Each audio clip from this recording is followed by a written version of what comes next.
Yes guys, this is Nearly Last and welcome. At the moment guys, what I'm doing is checking out on some of the weapons that have been changed in the recent patch, as h.a.t.r made a whole number of changes to a lot of weapons all across the board. In a previous video I did cover the VMP, so I will leave a link down in the description for you guys to just go and check that one out after you finish watching this one. But in this one, as you're seeing guys, we are back covering the M8A7 once again, and I will say once again because h.a.t.r just do not know what to do with this gun. Part of me thinks that they wish that they just did not bring this weapon back, because if we look back to the beta, everyone was saying it was absolutely dominating the way that the fire rate was holding up. So what they did was, come launch, they reduced the fire rate. Now once everyone got up to the prestige level of 55, they started unlocking, and a lot of people used their permanent unlocked tokens to actually use this particular weapon, and saying it wasn't living up to the hype as what they expected. So h.a.t.r caved in and they upped the fire rate once again. But then what we found was that every single person seemed to be running with this particular weapon. Everywhere you go, everyone seemed to be running with M8A7s,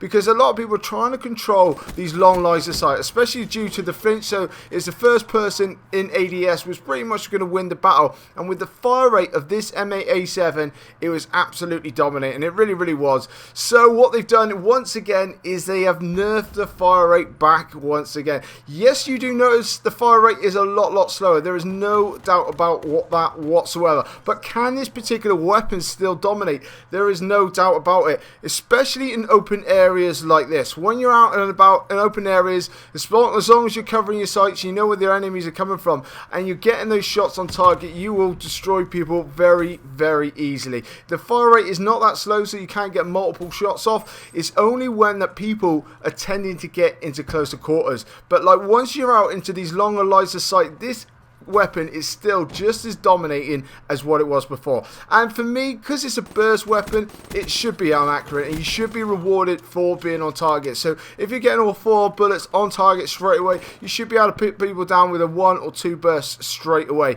Now once you get up into close quarters, it is a slightly bit of a different story with this particular weapon, now that the fire rate has been reduced. And I mean, don't get me wrong, can this weapon actually compete in close quarters? It certainly can, but it is down then to the individual and to be able to get that shot on target straight away. Because as soon as you start missing your targets with this particular weapon, you are going to be noticing it straight away. Now with the actual class setup and the attachments that I like to be running with this M8A7, it's definitely going to be sticking on that long barrel. Now especially with the assault rifles, it doubles your maximum kill range straight away, so that is only going to benefit you straight away. Also what I like to run with is quick draw and stock, just to try and get a bit of that mobility and get that gun up as fast as possible. You don't really need to be running with the red dotted sight. This gun is pretty accurate. It's just down to a bit of a personal preference from me. But one thing I don't tend to stick on, like my submachine guns, is ghosts. I tend to go with the black cell, just the way that stock works with this particular weapon. I find that you're showing up a lot more